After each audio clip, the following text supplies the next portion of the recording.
Okay, so before I begin, I do want to say that I will be using some of the stronger language that is used in the movie that I used for my presentation. So if that is offensive to anyone, then I'm sorry, but it's the presentation.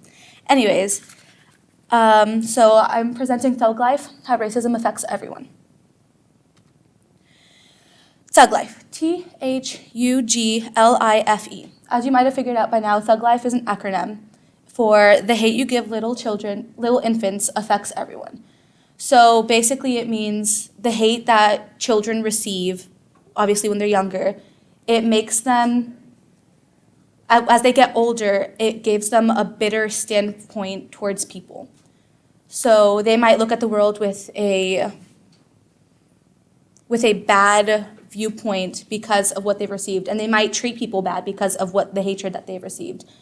Besides that, they might not trust people as much as they would as if they would have had a loving environment or people that would have treated them kindly when they were younger. So in America, who is inferior and who has power is determined by the mythical norm. Audre Lorde introduces the idea of a mythical norm in her writing, Age, Race, Class, and Sex, Women Redefining Difference. So in America, the mythical norm is usually defined as a white, thin, male, young, heterosexual, Christian, and financially secure.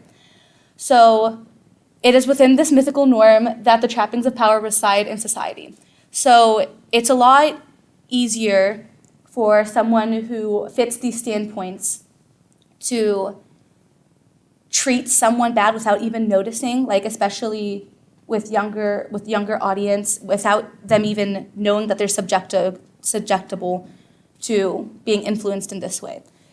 In regard to that, if someone is both black and maybe they're homosexual and a woman, that means they differ from the mythical norm in 3 different ways. And that's what we call intersectionality, because they're not white, so that's one way that they differ from it.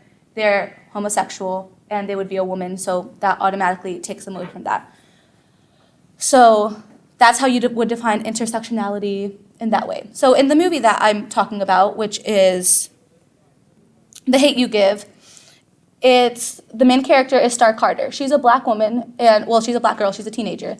And she's in a lower class neighborhood, so she doesn't really fit the mythical norm in the way that most people would fit it. Sorry.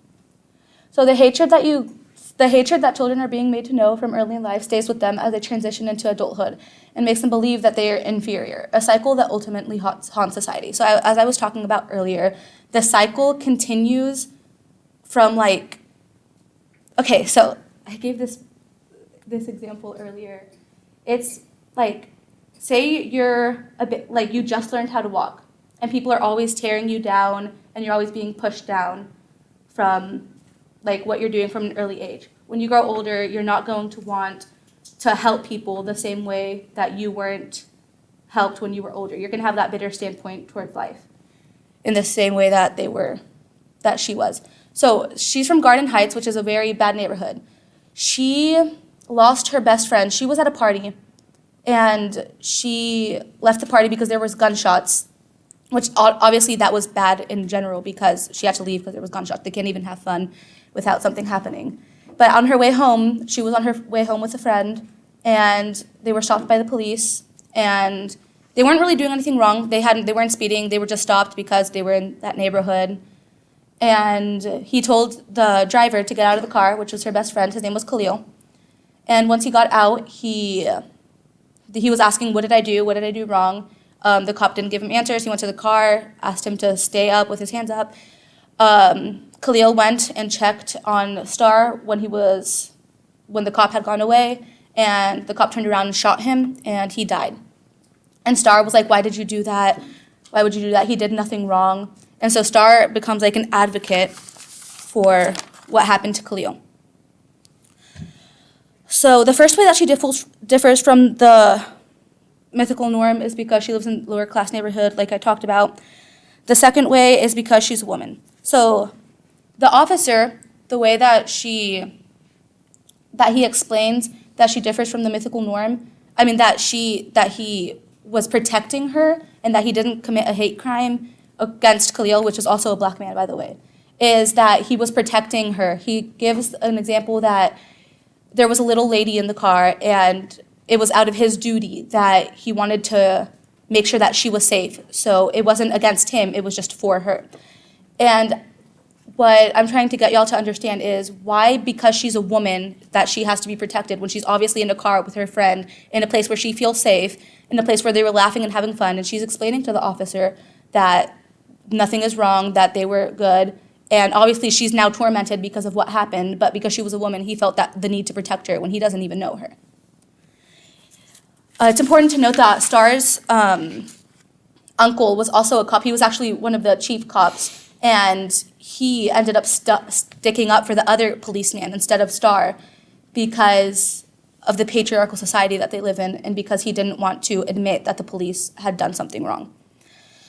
Their third way that Star was exposed to hatred is because she's black. So the neighborhood is mostly black. And her uncle, it's important to note that her uncle that is a police, he is of mixed race. So he is black, but he is afforded more opportunities than her because Star is more of a darker complexion. He is more mixed. He also lives in a nice neighborhood with fancy cars, and he has more of a privileged lifestyle. So Star was always taught from her dad, from an early age, she was taught, if you see a cop, if you ever get stopped, keep your hands up, keep your hands on the dashboard, do whatever they say so they don't hurt you. Khalil wasn't taught that by his parents. Khalil wasn't afforded the opportunity. So whenever this happened to Star, her dad automatically was like, why didn't you tell Khalil? Why didn't you do this?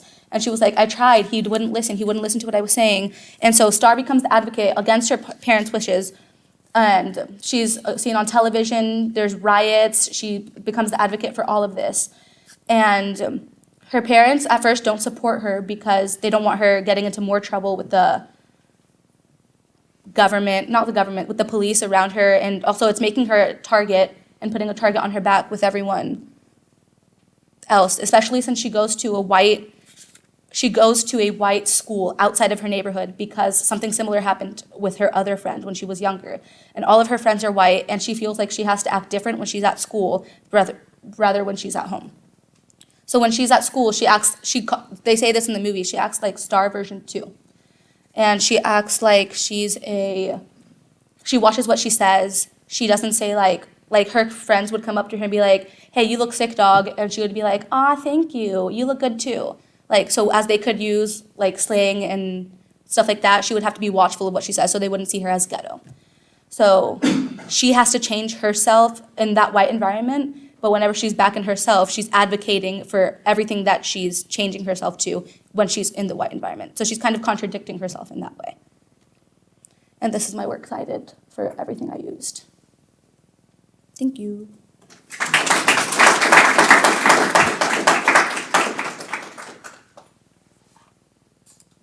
Do y'all have any questions?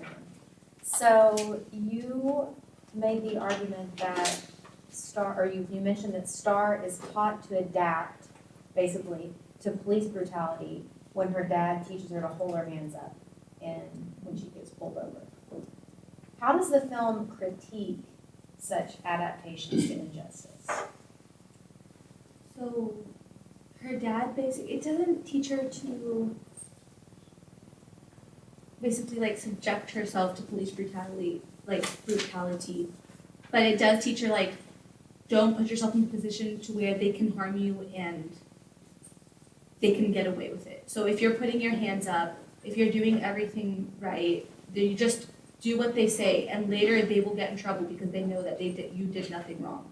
But don't put yourself in a position to where you can be harmed, like it happened to Khalil because he was trying to check on Star.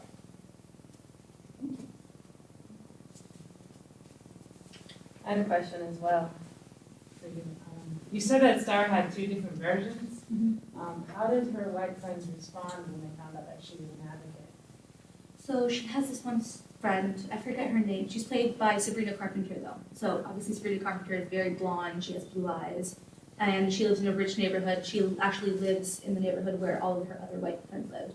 When she found out that Star was advocating for Khalil and that she lived in Garden Heights and stuff like that, she went on a rant. She's like, I don't even know who you are anymore.